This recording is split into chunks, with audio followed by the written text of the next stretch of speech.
हाँ बच्चों, आज हम आप लोगों को सजीव सृष्टि एवं सूक्ष्म जीवों का वर्गीकरण की जानकारी देंगे। बच्चों, जैसा कि आप लोगों को मालूम है,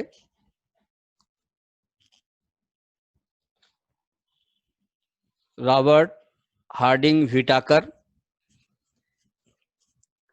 अमेरिकन परिस्थिति तज्ञ, इन्होंने सजीवों का विभाजन किया। उस विभाजन में इन्होंने जो 5 ग्रुप में विभाजित किया। इसके पहले भी कुछ वैज्ञानिकों ने सजीवों पर अध्ययन करके सजीवों के अध्ययन के लिए सभी सजीवों के अध्ययन की सुविधा को देखते हुए वर्गीकृत किए थे, जिसकी जानकारी बच्चों आपको आगे मिलेगी। यह देखते हैं बच्चों, यह पंच जगत वर्गीकरण में मोनेरा, प्रोटिस्टा, कवक, वनस्पति तथा प्राणी 5 जगत में विभाजित किया गया था। अब हम बच्चों देख रहे हैं रॉबर्ट हार्डिंग व्हिटाकर के पहले यह जो वर्गीकरण का इतिहास है, आप देख रहे हैं। कार्ल लिनियस, इन्होंने वनस्पति तथा प्राणी में विभाजित किया। हेकेल 1866 में पूरे वनस्पति जगत को 3 भागों में बांटा, पूरे सजीवों को 3 भागों में बांटा, 3 जगत में बांटा, प्रोटिस्टा, वनस्पति तथा प्राणी। 1925 में चेतन ने सजीवों के वर्गीकरण में 2 जगत बनाए, आदि केंद्र की और दृश्य केंद्र की। कोपलैंड, वैज्ञानिक कोपलैंड 1938 में सभी सजीवों को 4 जगत में विभाजित किया, मोनेरा, प्रोटिस्टा, वनस्पति तथा प्राणी। इसके बाद 1969 में रॉबर्ट हार्डिंग व्हिटाकर ने अपने वर्गीकरण में पूरे सजीवों को 5 जगत में बांटा, मोनेरा, प्रोटिस्टा, कवक, वनस्पति तथा प्राणी, जो कि बच्चों आप देख रहे हैं। व्हिटाकर ने सभी जीवों को 5 जगत में वर्गीकृत किया है। यह kingdom Monera, kingdom protista, kingdom fungi, kingdom Plantae अर्थात वनस्पति, किंगडम जंतु एनिमेलिया। इसके बाद इसके अध्ययन के साथ हमें बच्चों उसको हम आपको दिखा रहे हैं। सजीवों को 2 भागों में, आदि केंद्र की, दृश्य केंद्र की। फिर आदि केंद्र की को एक कोश की प्राणी और मोनेरा, जैसा कि कल मैंने बताया बच्चों कि आदि केंद्र की में मोनेरा को रखा गया। इसके बाद है दृश्य केंद्र की। दृश्य केंद्र की में बच्चों एक कोश की और बहुकोश की। एक कोश की में प्रोटिस्टा और दूसरा है बहुकोश की। बहुकोश की में कवक और वनस्पति प्राणी। अर्थात इस तरह से उन्होंने सजीवों का विभाजन किया। तो अब बच्चों हम आप लोगों को आगे बताना चाहते हैं।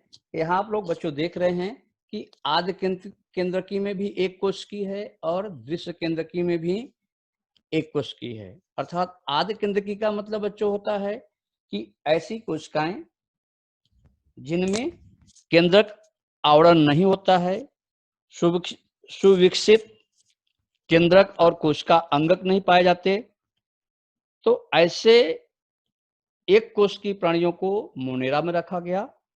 और द्विकेंद्रकी मतलब जिसमें केंद्रक कोशिका अंगक विद्यमान होते हैं, स्पष्ट दिखाई देते हैं, ऐसे एक कोश की प्राणियों को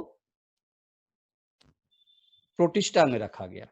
तो बच्चों आपको स्पष्ट हो गया होगा कि एक कोश की मोनेरा और एक कोश की प्रोटिस्टा में क्या अंतर है, ये आपको स्पष्ट हो गया होगा। पिछले वीडियो में आपको आदि केंद्रकी और द्वितीय केंद्रकी का अंतर भी बताया गया था। अब आगे हम बच्चों आपको चलते हैं मोनेरा। बच्चों मोनेरा में ऐसे जीवों की विशेषताओं को देख कर रखा गया है, अर्थात उन जीवों को रखा गया है जिनकी विशेषताओं में सभी सजीव एक कोश की होते हैं। ऐसे जीव जो एक कोश की होते हैं वह स्वयंपोषी होते हैं, परजीवी होते हैं। ऐसे कोशिकाओं को, ऐसे सजीवों को मोनेरा में रखा गया बच्चों, अर्थात ऑटोट्रॉपिक, हेटरोट्रॉपिक, स्वयंपोषी, परपोषी।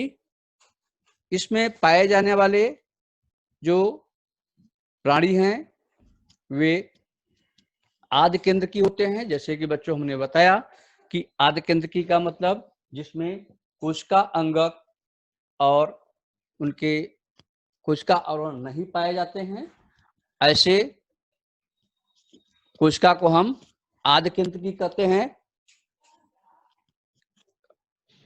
जैसा कि बच्चों आप लोगों को लिखा गया है कि जिनमें आवरण युक्त केंद्रक या कोशिका अंगक नहीं पाए जाते, सभी प्रकार के जीवाणुओं व नीलहरित शैवाल का समावेश मोनेरा जगत की वनस्पतियों में है। बच्चों मोनेरा जगत के सजीव का उदाहरण में क्लोस्ट्रीडियम टिनर्नी,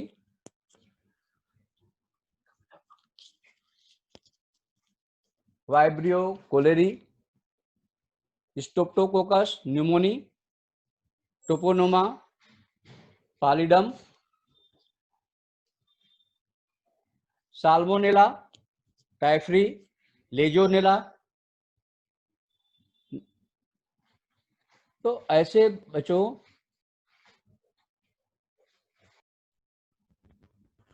बच्चों यह मोनेरा जगत के विभिन्न सजीवों की जानकारी हुई। आगे हम आप लोगों को बता रहे हैं इस पर आधारित प्रयोग है बच्चों, अर्थात एक साफ कांच पट्टी पर दही या छाछ की छोटी सी बूंद लेकर उस पर थोड़ा पानी डालकर हम मिला लेते हैं। जैसा कि बच्चों कांच की पट्टी हाथ में आप देख रहे हैं, जिसको हम ग्लास स्लाइड कहते हैं। उस छाछ या दही के बूंद के ऊपर कवर स्लिप रखते हैं बच्चों। कवर स्लिप रखने के बाद अब हम इस स्लाइड को सूक्ष्मदर्शी के नीचे रखकर उसका हम निरीक्षण करते हैं। तो हमें देखने में बच्चों इस तरह से हलचल करने वाले बिल्कुल छोटे तिनके जैसे सूक्ष्म जीव दिखाई देते हैं, जिन्हें हम लैक्टो वेस्लाय जीवाणु कहते हैं। जो कि दूध अर्थात लैक्ट होता है, लैक्टो वेस्लाय जीवाणु अर्थात दही में पाए जाने वाले जीवाणु को हम लैक्टो वेस्लाय जीवाणु कहते हैं। यह जीवाणु लाभप्रद होते हैं। मोनेरा इस जगत के सभी प्रकार के जीवाणुओं और नील हरित शैवाल का इस जगत में, मोनेरा जगत में नील हरित शैवाल का समावेश होता है। इस तरह से बच्चों आपको मोनेरा जगत जो आदि केंद्रकी में आता है उसकी हमको आपको विशेषताएं बताया गया बच्चों। आगे हम बच्चों आपको दिखा रहे हैं प्रोटिस्टा। यह प्रोटिस्टा अर्थात इस जगत में जो सजीव रखे गए हैं वह एक कोशिकीय होते हैं। बच्चों जैसा कि अभी हमने बताया कि एक कोशिकीय सजीव तो मोनेरा जगत में भी रखे गए हैं, लेकिन जो एक कोशिकीय सजीव मोनेरा जगत में रखे गए हैं उनमें केंद्रक नहीं पाए जाते, कोशिकांगक नहीं पाए जाते, अर्थात आवरण युक्त होते हैं, जिसे हम मोनेरा जगत में रखा गया है।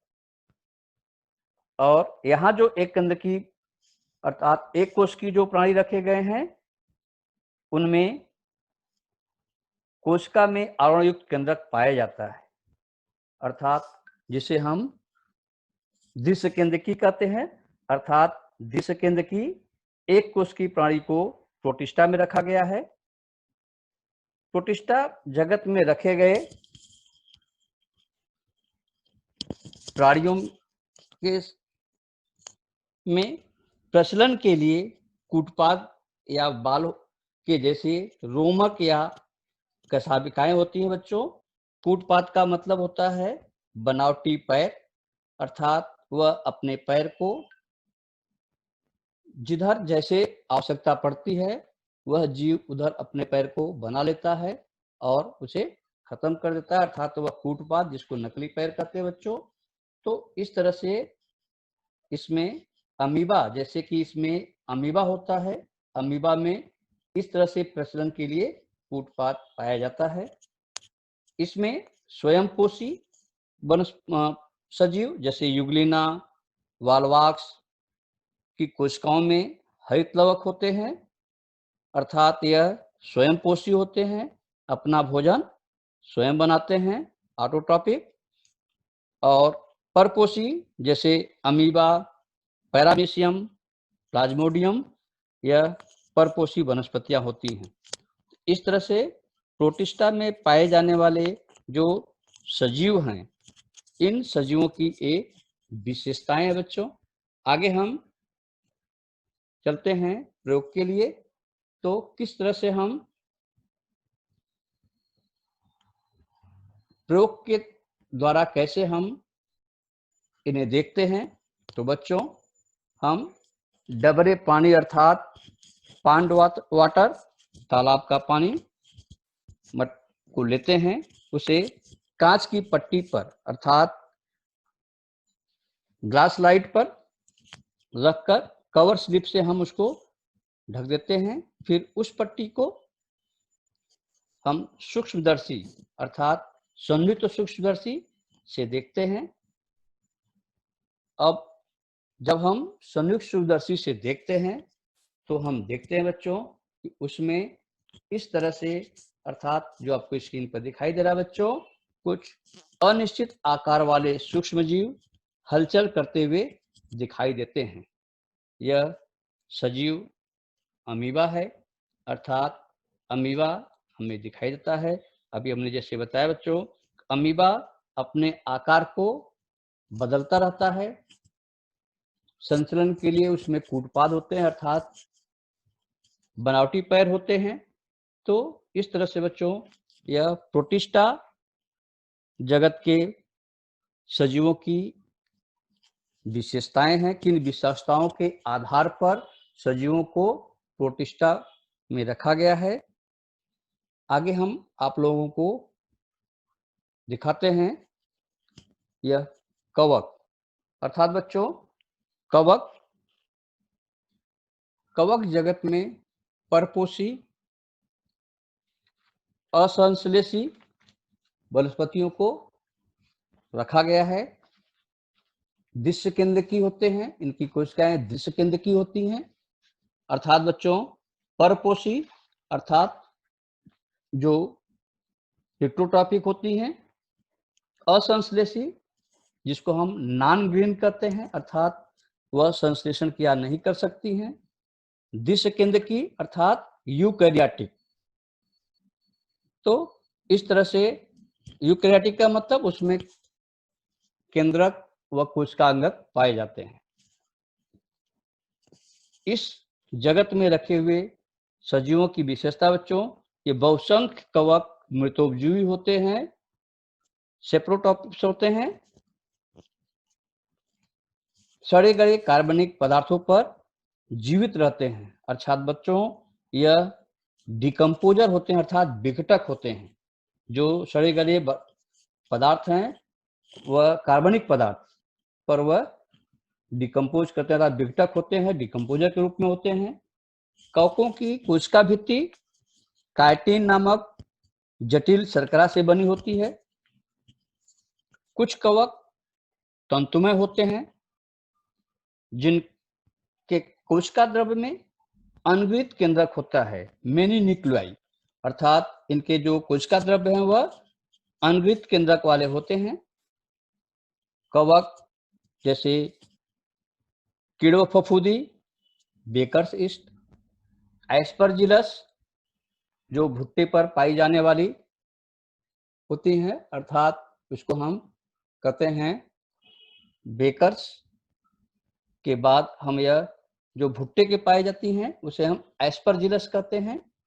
हम देखते हैं बच्चों, हम भुट्टे अर्थात मक्का लेते हैं, कभी भीगने के बाद उस पर जो है सफेद जो है रेशे के समान, धागे के समान रचनाएं आ जाती हैं, एस्परजिलस।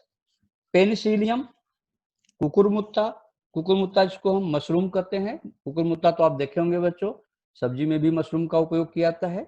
सभी मशरूम का उपयोग सब्जी के लिए नहीं किया जाता है, वह एक प्रकार की जाति है, लेकिन आप वह जो मशरूम है वह जो कवक ही है जिसका हम मशरूम सब्जी में उपयोग करते हैं, वह एक प्रकार का कवक है।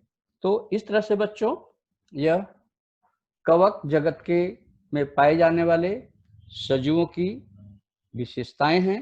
आगे हम आप लोगों को दिखाते हैं बच्चों, जैसा कि हम प्रयोग की बात करते हैं।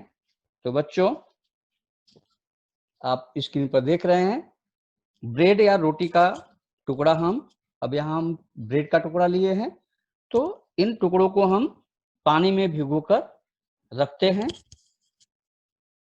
कुछ दिनों के बाद यदि हम इसको रखने के बाद 2-3 दिनों के बाद जब खोलकर देखते हैं तो बच्चों आपको देख रहे हैं स्क्रीन पर फ्रेश, कैसे फ्रेश ब्रेड भीगने के बाद 2 दिनों के बाद हम देखते हैं उस पर काले भूरे रंग के कुछ रचनाएं हो जाती हैं। यह रचनाएं बच्चों कवक की रचनाएं होती हैं। यह कवक ऊपर रेशे के समान होते हैं, अर्थात उस टुकड़े पर कपास के जैसे सफेद तंतुओं की वृद्धि दिखाई देती है। बच्चों उनमें से कुछ तंतुओं को जब हम कवर स्लिप ग्लास स्लाइड पर कवर स्लिप से रख करके हम सूक्ष्मदर्शी से देखते हैं तो हमें इस तरह से रचनाएं दिखाई देती है बच्चों। वह धागे के समान सफेद तंतु की जैसे यह रचनाएं दिखाई देती हैं। जैसा कि बच्चों आप देख रहे हैं कि यह रचनाएं हैं, अर्थात ऐसे कवक में तंतुओं की जैसी रचनाएं पाई जाती हैं। तो बच्चों इस तरह से कवक जगत में पाए जाने वाले सजीवों की विशेषताएं, अर्थात किन विशेषताओं के आधार पर सजीवों को या किन सजीवों को कवक जगत में रखा गया है। आगे हम चलते बच्चों तो हम आपको बताते हैं कि जो व्हिटाकर का वर्गीकरण है, इनके पद्धति में कुछ गुण तथा कुछ दोष भी पाए गए बच्चों। तो इस गुण और दोष की को हम देखने के लिए देखते हैं कि कौन कौन से गुण कौन कौन से दोष पाए गए, जरा थोड़ा सा उनकी भी चर्चा हो जाती हम कर देते बच्चों। तो यह हम देखते बच्चों कि उनके जो वर्गीकरण का है यह एडवांटेज अर्थात मेरिट है, अर्थात गुण है। उनका जो वर्गीकरण बच्चों उन्होंने जो वर्गीकरण सजीवों का जो वर्गीकरण किया वह पूर्णतः वैज्ञानिक सिद्धांत पर आधारित है। उसमें आदि केंद्र की सजीवों को विभिन्न जगत में अलग स्थान दिया गया है। आदि केंद्र की सजीव दूसरे सजीवों से भिन्न है, इसलिए उन्हें अलग स्थान में रखा गया, अर्थात वह न्याय संगत है। कवक मृतोपजीवी होते हैं, इसलिए कवक को एक अलग जगत में रखा गया है। रॉबर्ट हार्डिंग व्हिटाकर पद्धति के अनुसार कोशिकाओं की जटिलता, सजीवों के प्रकार और जटिलता, पोषण के प्रकार, जीवन शैली, वंशावली संबंध आदि पर विचार किया गया है, अर्थात इस पर विचार करके ही उन्होंने सजीवों को एक विभिन्न जगत में रखे हैं। यूग्लिना में वनस्पतियों की भांति हरित लवक पाए जाते हैं, जबकि प्राणियों की भांति कशाविका पाई जाती है। इस प्रकार पूर्व के वर्गीकरण में विसंगतियां पाई गई, जिसके कारण पूर्व काल में यूग्लिना को भी आदिजीवी संघ में रखा गया था। तो इस तरह से बच्चों, यह तो उनके गुण हुए। अब हम दोष के ऊपर चलते हैं, तो हम देखते बच्चों कि क्या क्या उसमें कमियां पाई गई। जैसे बच्चों, प्रोटिस्टा जगत के कुछ सजीव अनेक विशेषताएं प्रदर्शित करते हैं। इसके बाद भी इन्हें देखा गया कि वह एक ही जगत में रखा गया बच्चों। तो यह उनकी एक तरह से विशेषण यह जो है दोष हुए, क्योंकि ये अनेक विशेषताएं करने के बाद भी इन सजीवों को एक ही जगत में रखा गया। उत्क्रांत के आरंभ के चरण में वनस्पति, प्राणी तथा कवक जगत से संबंधित सजीवों का समावेश नहीं किया गया।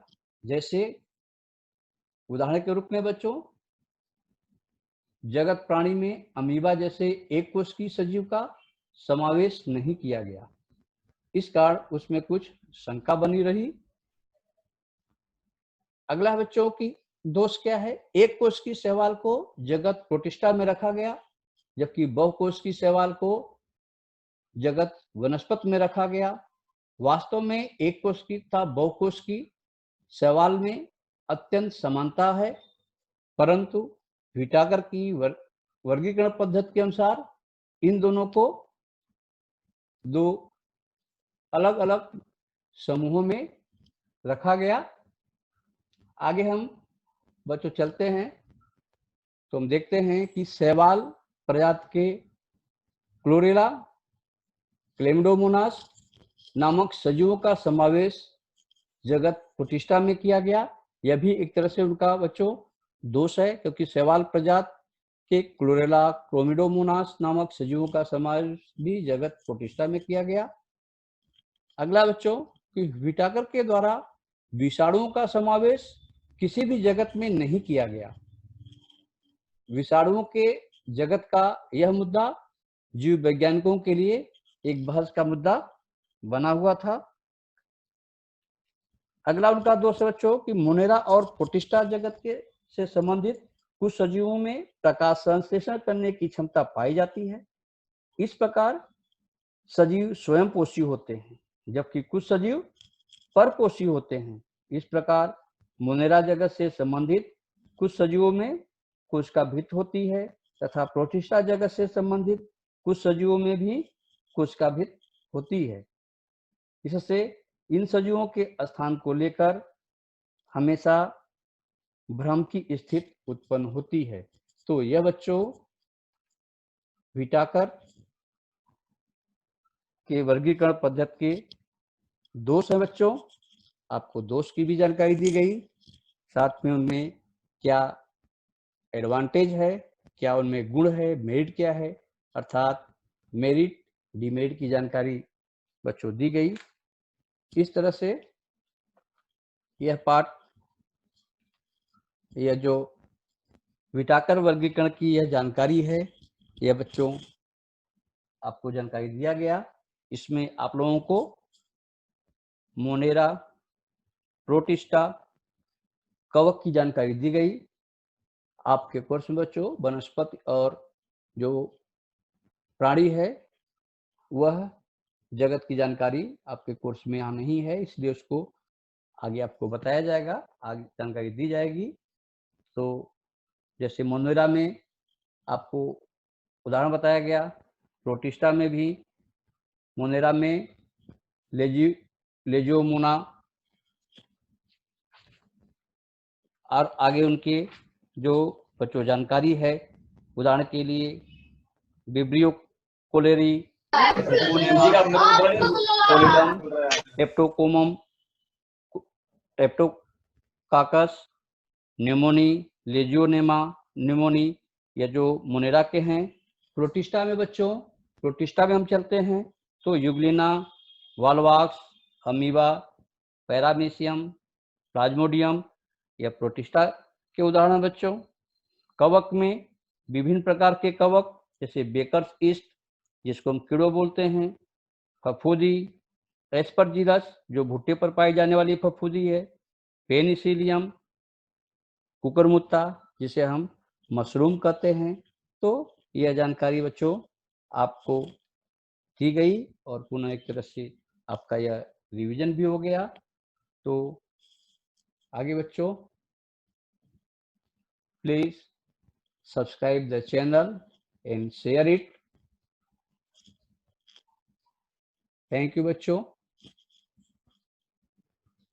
आप लोग वीडियो को देखिए, जहां डाउट होता है फिर वापस उसको देखेंगे तो आपको चित्र के साथ, उदाहरण के साथ और उसमें दिए गए उनकी विशेषताओं के साथ आपको वीडियो सुनने को भी मिलेगा और देखने को भी मिलेगा बच्चों। तो इस तरह से हम इसको देखना है